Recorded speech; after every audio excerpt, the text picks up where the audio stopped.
Hello everyone, so আমি Simi and আমি again অনেক দিন পরে একটা ভিডিও নিয়ে চলে এসেছি অ্যান্ড আজকের ভিডিওটা খুবই ইম্পর্ট্যান্ট। তো আজকের ভিডিওতে I am gonna talk about my pregnancy period and the pros and cons of pregnancy. যে জিনিসগুলো, obviously people say that pregnancy is very happy period, but then again কী কী প্রবলেমস হতে পারে বা কী কী জিনিসপত্র যেগুলো বাড়িতে বলা হয় না বা অনেক ডক্টরসরাই বলে না, তো সেরকম কিছু কিছু জিনিস আমি আপনাদের সাথে শেয়ার করতে চাই। আমার টোটাল প্রেগনেন্সি জার্নি কীরকম ছিল বা আমি কি কি করেছি অ্যাক্টিভ থাকার জন্য, সেগুলো সব কিছু আমি শেয়ার করতে চাই। তো সেটা নিয়ে অ্যান্ড হোপফুলি কারোর না কারোর এটাতে আই গেস হেল্প হবে। বাট দেন অ্যাগেন একটা আমি রিমাইন্ডার দিয়ে দিতে চাই, this is only for the people, only for the women যাদের লো রিস্ক প্রেগনেন্সি আছে। যাদের হাই রিস্ক প্রেগনেন্সি আছে তাদেরকে আমি কোনো সময় এগুলো রেকমেন্ড করব না। আর প্লিজ আপনারা এগুলো ফলো করবেন না উইথাউট আস্কিং ইয়োর ডক্টর, ঠিক আছে? ডক্টর বা বাড়ির কাউকে জিজ্ঞেস না করে এগুলোকে ফলো করবেন না যদি আপনাদের হাই রিস্ক প্রেগনেন্সি থাকে বা কোনো রকম কোনো যদি রিস্ক থাকে প্রেগনেন্সিতে, তাহলে করবেন না। টাচফুড, আমার প্রেগনেন্সি প্রচণ্ড স্মুথ ছিল। আমার প্রেগনেন্সি খুব একদমই লো মেনটেনেন্স, একদমই লো রিস্ক প্রেগনেন্সি ছিল। অ্যান্ড আমার মানে সত্যি বলতে কোনো রকম কোনো প্রবলেম হয়নি, পুরোটাই আমার খুব স্মুথলি গেছে, পুরোটাই খুব ইজিলি গেছে। অ্যান্ড লিটারালি আগেন টাচউড আমার কোনো রকম কোনো নেগেটিভ বা কিছু রকমেরই কোনো প্রবলেম হয়নি। তো অ্যান্ড বেসিক্যালি আমি দ্য টোটাল পিরিয়ড আমি প্রচণ্ডই অ্যাক্টিভ ছিলাম। And the thing is that আমি প্রথম দিকে বুঝিনি, লাইক টেস্ট করেছিলাম বাট সেটা নেগেটিভ এসেছিলো। আমার কন্টিনিউয়াস মেনস্ট্রুয়াল সাইকেলেও চলছিল, তো সেটার জন্য আমি বুঝতে পারিনি। লিটারালি আফটার 2 months আমি জানতে পারি যে I am কনসিভিং। And after that আমি যেই কেয়ারগুলো নিয়েছি, আফটার দ্যাট আমি যেই প্রসিডিওরগুলো দেন যা জিনিসপত্রগুলো ফলো করেছি সেগুলো আপনাদের সাথে শেয়ার করতে চাই। And I've already made a list actually, মানে pros and cons, then do's and don'ts. তো again আমি বলছি, this is for low risk বা যাদের কোনো রিস্ক নেই তাদের জন্য এই টিপসগুলো আমি বলছি। অ্যান্ড প্লিজ যদি আপনার কোনো রকম কোনো রিস্ক থাকে, প্লিজ এগুলোকে ফলো করবেন না। তো as people say, first trimester is the crucial. So first ট্রাইমেস্টারে ট্রাই করবেন রেস্ট নেওয়ার, ট্রাই করবেন বেশি দৌড়ানোর বা বেশি তাড়াতাড়ি হাঁটার বা কোথাও গিয়ে ধাক্কা খেয়ে যাবার, এই জিনিসগুলোকে অ্যাভয়েড করার চেষ্টা করবেন। বিকজ ফার্স্ট ট্রাইমেস্টারে প্রচণ্ড রকম রিস্ক থাকে, কারণ তখন জাস্ট এমব্রায়োটা যে স্টিক করছে আপনাদের ইউটেরাসে, তখনও পুরোপুরি প্লান্টেড হয়নি। ফার্স্ট ট্রাইমেস্টারে প্লান্ট হয়, তারপরে আস্তে আস্তে সেটা প্রসিড হয়। তো আমার ক্ষেত্রে যেটা হয়েছিল, ফার্স্ট সিমটমস দ্যাট ইজ আমার নাক বন্ধ ছিল, ব্লক নোজ ছিল, অ্যান্ড তার সাথে কনস্টিপেশন ছিল। তো because of this two reasons obviously I had no idea যে এটা প্রেগনেন্সি হতে পারে। তো কিছু জনের ক্ষেত্রে আমি শুনেছি যে প্রচণ্ড রকম কাফিং, প্রচণ্ড রকম ঠান্ডা লাগার ধাঁচ চলে আসছে হঠাৎ করে, তারা কিছু করেই তাদের ঠান্ডা লাগাটা কমছে না, প্রচণ্ড রকম কাশি হচ্ছে। বা কিছু জনের ক্ষেত্রে তাদের প্রচণ্ড বেশি ব্লটেড ফিল হচ্ছে, প্রচণ্ড রকম হেডেক হচ্ছে।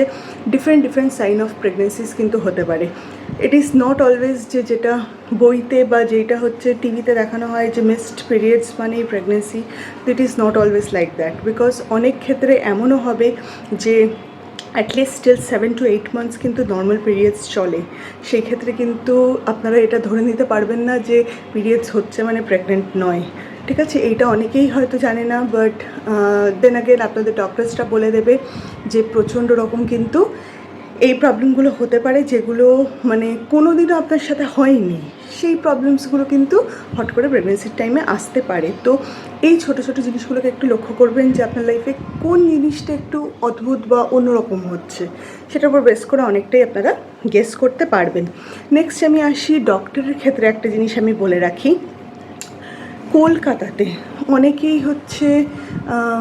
অবভিয়াসলি এখন আপনারা জানেন যে সি সেকশনটাই এখানে প্রেফারেবল, এখানে ডক্টররাও সি সেকশন করে। অ্যান্ড ইনফ্যাক্ট এটাও দেখবেন, আপনি বলতে শুনবেন যে হ্যাঁ তোকে তো বলেছে যে তোর করবে, নর্মাল করবে, কিন্তু লাস্টে গিয়ে দেখবি ডক্টর সি সেকশনই করবে। না, এইটা একটা মিথ অ্যাকচুয়ালি ইন কলকাতা।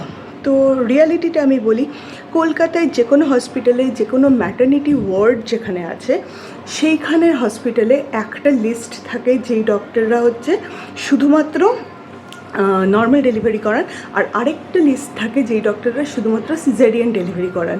এবার আপনি যদি অ্যাপ্রোচ করেন কোনো ভালো ডক্টরকে, বাট তার নাম যদি সি সেকশনের আন্ডারে থাকে, তাহলে কিন্তু সে যতই বলুক না কেন যে সে নর্মাল করবে, সে কিন্তু আলটিমেটলি লাস্টে গিয়ে সি সেকশনটাই করবে, অ্যান্ড এটাকেই আপনার মেনে নিতে হবে। তার জন্য কারোর রেকমেন্ডেশন না শুনে আপনি নিজে আগে খোঁজ নিন, because obviously the whole thing is happening with your body. তো আপনি নিজে আগে খোঁজ নিন যে ওই ডক্টর কোন লিস্টের আন্ডারে পড়ে, ওই ডক্টর কি নর্মাল ডেলিভারি করান নাকি ওই ডক্টর সিজারিয়ানই প্রেফার করেন। সেটা আপনি হসপিটালের থেকে, সেটা আপনি ওনার পেশেন্টের থেকে খোঁজ পেয়ে যাবেন।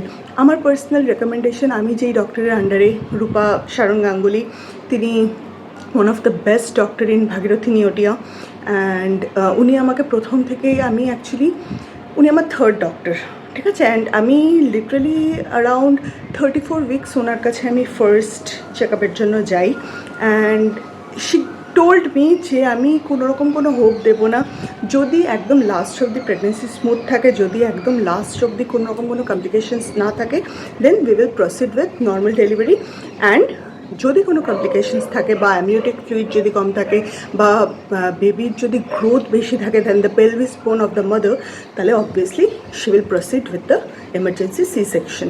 তো উনি আমাকে প্রচণ্ড রকমভাবে ক্লিয়ারলি বলে দিয়েছিলেন। বাট আমি তার আগে যেই দুই ডক্টরকে দেখাই, সেই দুই ডক্টর কিন্তু আমাকে প্রেফারেন্স জিজ্ঞেস করেছিলেন যে আমার কোনটা প্রেফারেন্স। তো আমার প্রথম থেকেই প্রেফারেন্স ছিল নর্মাল ডেলিভারি, আমি সেটা ওনাদেরকে বলেছিলাম। বাট পরে গিয়ে আমি জানতে পারি যে ওনারা দুজনই হচ্ছে নর্মাল ডেলিভারি করান না, কিন্তু ওনারা হয়তো রাজি হয়েছিলেন কোনো কারণে।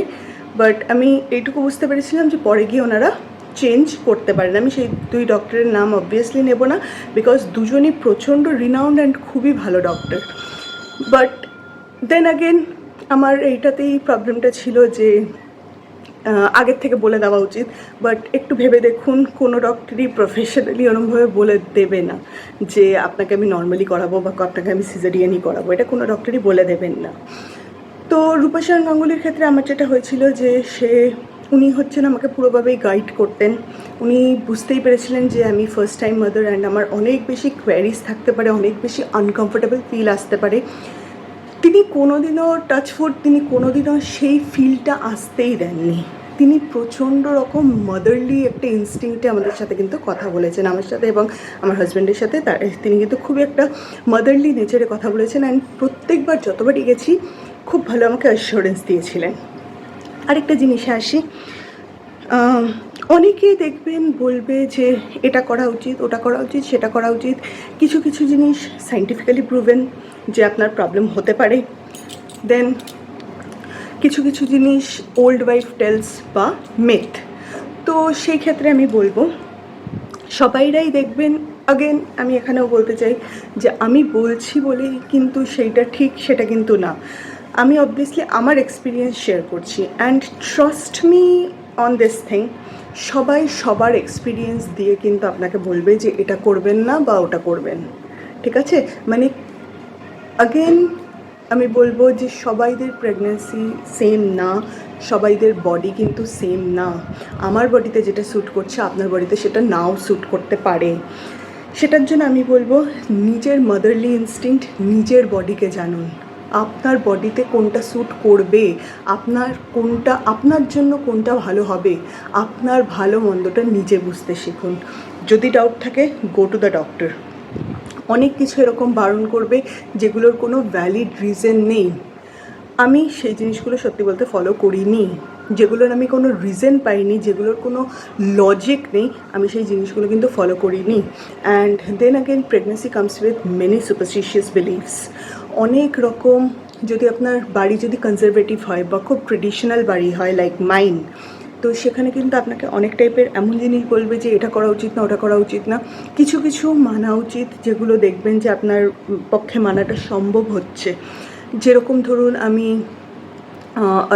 Like Tuesday, Thursday, Saturday shampoo করতাম না, বিকজ অবভিয়াসলি সেটাই আমার বাড়ি থেকে বারণ ছিল। আফটার দ্যাট হচ্ছে অয়েলিং অবভিয়াসলি স্ট্রেচ মার্কের জন্য অয়েলিং করা, দেন এই গ্রহণের টাইমে হচ্ছে কিছু খাওয়া না, ওয়াশরুমে যাওয়া না। তো এই জিনিসগুলো, এই ছোটো ছোটো জিনিসগুলো, দেন পাইনঅ্যাপেল অ্যান্ড পেঁপে খাওয়া বারণ ছিল।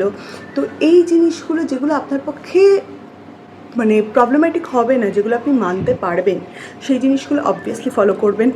বাট কিছু কিছু মিথ এমন হবে যেগুলো ফলো না করলেও হবে, বিকজ এগুলোর কিন্তু কোনো সায়েন্টিফিক রিজন নেই। আমি কিছু কিছু এটা আপনাকে এক্সাম্পল দিচ্ছি, সবগুলো এক্সাম্পল অবভিয়াসলি একটা ভিডিওতে দেওয়াটা সম্ভব না। একটা জিনিস যেটা আমাকে অনেকেই বলেছিল যে প্রেগনেন্সি বেলি দেখে জেন্ডার ডেসক্রাইব করা, it is impossible, it is totally impossible. হ্যাঁ, অনেক সময় হচ্ছে সেটা লেগে যায়, সেটা মানে কি বলবো, পয়েন্টে সেটা হিট করে যায় মাঝে মধ্যে। এবার আমি বলি, বেশিরভাগই আপনি প্রথম থেকেই শুনবেন যে ছেলে হবে, এটা আপনি প্রথম থেকেই শুনতে থাকবেন। কেন শুনতে থাকবেন সেটাও আমি আপনাকে বলি।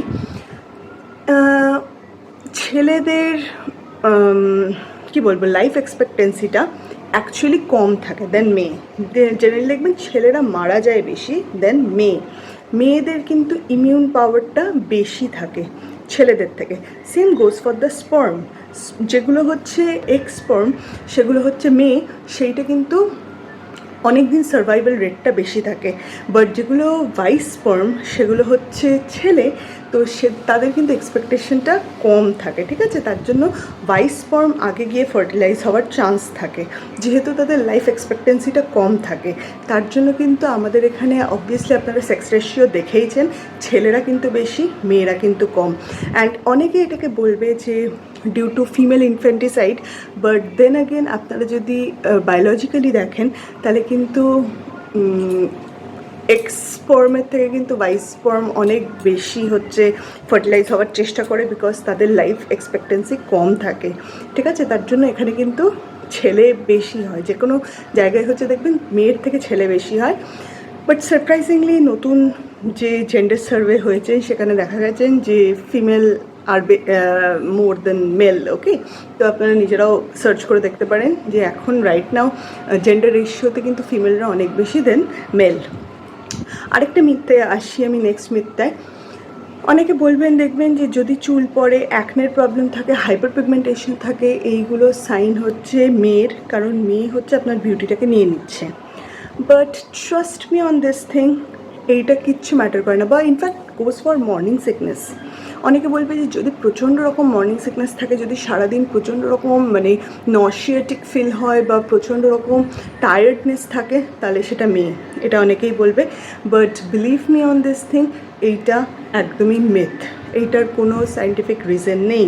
বিকজ আমি অনেকজনকে দেখেছি যারা হচ্ছেন ছেলে কনসিভ করেছেন, বাট তাদের হচ্ছে স্কিনে প্রচণ্ড রকম প্রবলেম হয়েছে, তাদের চুল প্রচণ্ড পাতলা হয়ে গেছে, অ্যান্ড তার সাথে তাদের বীভৎস রকম সিকনেস ছিল, ঠিক আছে? তো ইটস লাইক এটা টোটালি নিজের বডির উপরে, আপনার ডায়েট চার্টে কী রয়েছে, আপনি কি খাচ্ছেন, আপনার সেটা কিভাবে ডাইজেস্ট হচ্ছে, এইগুলোর উপর কিন্তু ডিপেন্ড করবে, ঠিক আছে? এটা কিন্তু কোনো রকম মানে আপনার বডির ভেতরে যে হরমোনাল চেঞ্জেসগুলো আসছে, সেইগুলোর উপরে কিন্তু ডিপেন্ড করবে। এটা কিন্তু কোনো বেবির জেন্ডার ডিফাইন করবে না, ঠিক আছে? এবার আরেকটা আমি মিথের ক্ষেত্রে আসি। এটা দেখবেন আপনি আফটার 5 মান্থস থেকে এই মিথটাকে আপনি ফেস করবেন। এই মিথটা অনেকেই বলবেন যে হাত তুললে নাকি বাচ্চার গলায় আম্বিলিক্যাল কর্ড জড়িয়ে যাওয়ার চান্স থাকে। এটা টোটালি একটা মিথ, কারণ আম্বিলিক্যাল কর্ড জড়িয়ে যাওয়ার অনলি চান্স থাকে যদি বাচ্চার মুভমেন্ট প্রচণ্ড রকম থাকে, বা বাচ্চা যদি হচ্ছে নিজে থেকেই যদি সেটার মধ্যে জড়িয়ে যায়। আপনার হাত তোলার সাথে সেটা কোনো রকম কোনো লিঙ্ক নেই। নেক্সট আরেকটা মেতে আসি, যে অনেকেই বলে যে লঙ্কা খেলে পরে বা বেশি স্পাইসি জিনিস খেলে পরে বাচ্চার স্কিন বার্ন করে যাবে, বাচ্চার স্কিন প্রচণ্ড রকম ফ্লেকি থাকবে, ড্রাই থাকবে। এটাও again it's a myth, because লঙ্কার মধ্যে কিন্তু প্রচণ্ড রকম ভিটামিন সি থাকে, which is very important in pregnancy. And spicy জিনিস বা লঙ্কা জেনারেলি কেন বারণ করে? Obviously green chilli is very good, obviously red চিলিটাকে অ্যাভয়েড করার চেষ্টা করবেন। অ্যান্ড জেনারেলি বেশি স্পাইসি জিনিস অ্যাভয়েড করার চেষ্টা করবেন, বিকজ এই প্রেগনেন্সির টাইমে অ্যাসিড রিফ্লেক্সটা প্রচণ্ড রকম থাকে। অ্যান্ড যদি আপনার অ্যাসিড রিফ্লেক্স বেশি থাকে তাহলে কিন্তু প্রচণ্ড রকম প্রবলেম হতে পারে, বিকজ অবভিয়াসলি অলরেডি আপনার ভেতরে একটা বেবি রয়েছে, তো তার প্রেশারটা একটা আপনার বডির উপরে, আপনার অর্গানের উপরে পড়ছে, সেটার সাথে যদি আপনার অ্যাসিড রিফ্লেক্স হয়, যেটা জেনারেলি শোয়ার টাইমে খুব পরিমাণে, আপনি রাত্রিবেলা যখন শুতে যাবেন তখন দেখবেন প্রচণ্ড রকম সেটা ফিল হবে। এই জিনিসটা কিন্তু কমানোর জন্য জেনারেলি ডক্টররা বলে স্পাইসি জিনিস না খেতে, বাট মাঝে মধ্যে যদি আপনাদের ক্রেভিংস থাকে obviously go for it, because it does not effect the skin of the baby. এটার আমি আপনাদেরকে অ্যাসিওরেন্সটা দিতে পারি বেসিক্যালি, কারণ সেটা ম্যাটার করে না খুব একটা, ঠিক আছে?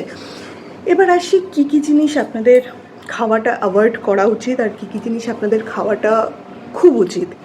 ফার্স্ট অফ অল, প্রেগনেন্সিতে দেখবেন একটা জিনিস যে সবাই এটা বলে যে প্রচণ্ড রকম ননভেজ খাবারে হচ্ছে স্মেল আসবে, বেশিরভাগই হচ্ছে ফিশ। তো জেনারেলি ফিশটা অ্যাকচুয়ালি খুবই important for the omega-3 fatty acid, এগুলোর জন্য ফিশটা খাওয়া কিন্তু খুবই ইম্পর্ট্যান্ট। তো আমি অবভিয়াসলি বলবো ফিশটা আপনারা কিন্তু কন্টিনিউ করবেন, বাট সি ফুড অ্যাভয়েড করবেন। কেন সি ফুড অ্যাভয়েড করবেন? সেখানে সোডিয়াম বা মার্কারির লেভেল কিন্তু অনেকটাই বেশি থাকে।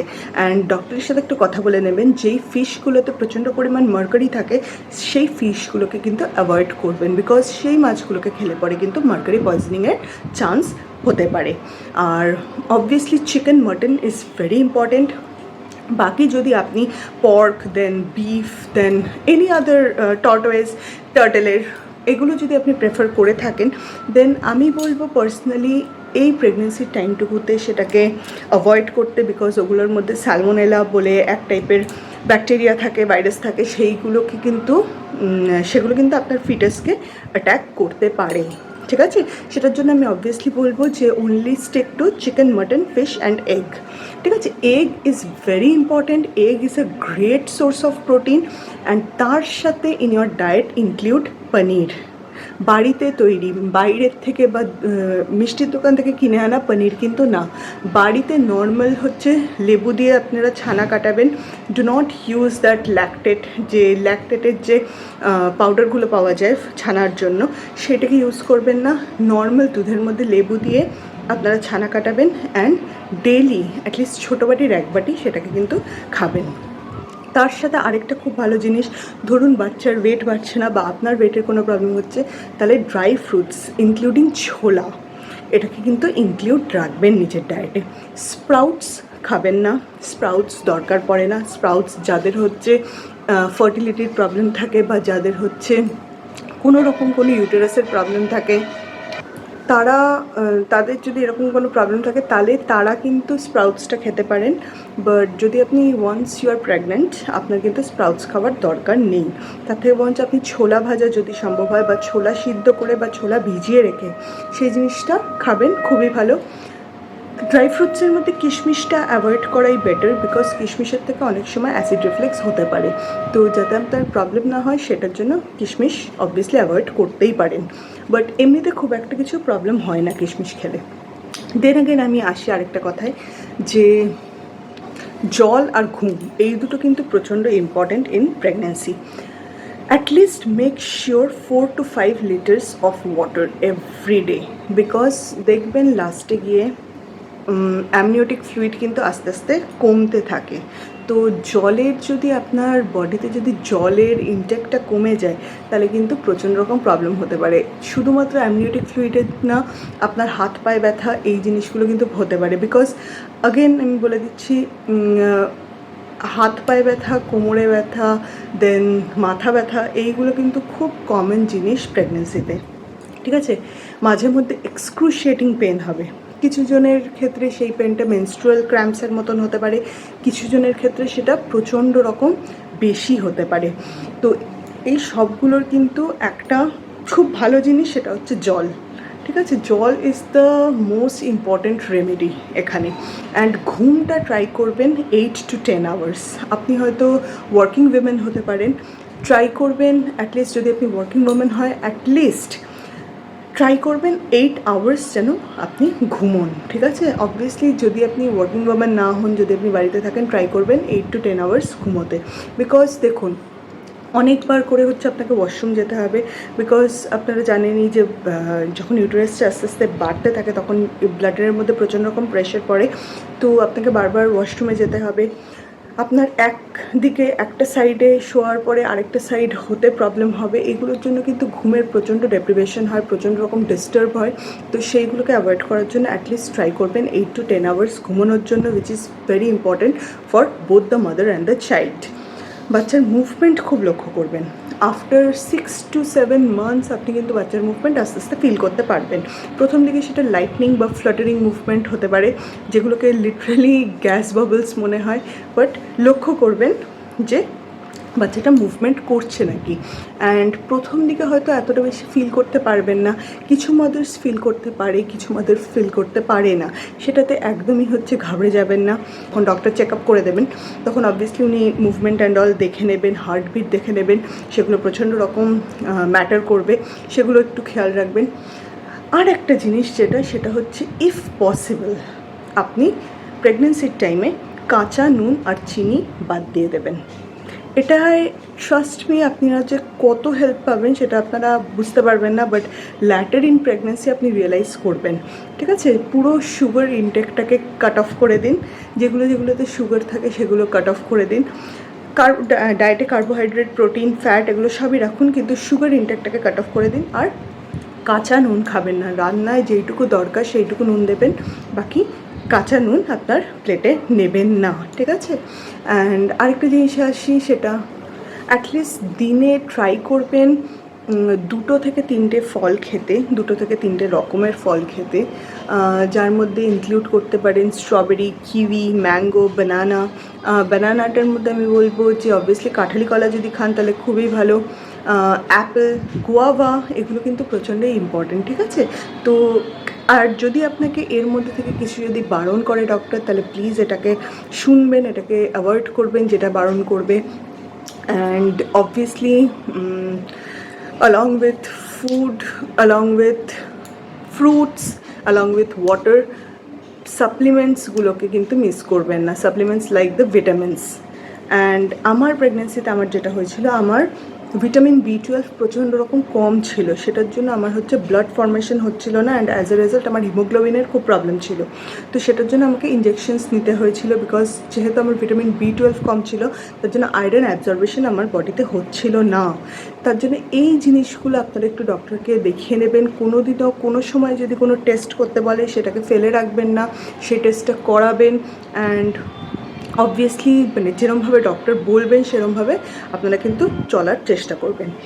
এবার আমি আসি একদম লাস্ট থিংয়ে, দ্যাট ইজ দ্য 3rd ট্রাইমেস্টারে। এইগুলো আপনারা যেগুলো মেনটেনেন্স করার সেগুলো আমি মোটামুটি বলে দিলাম।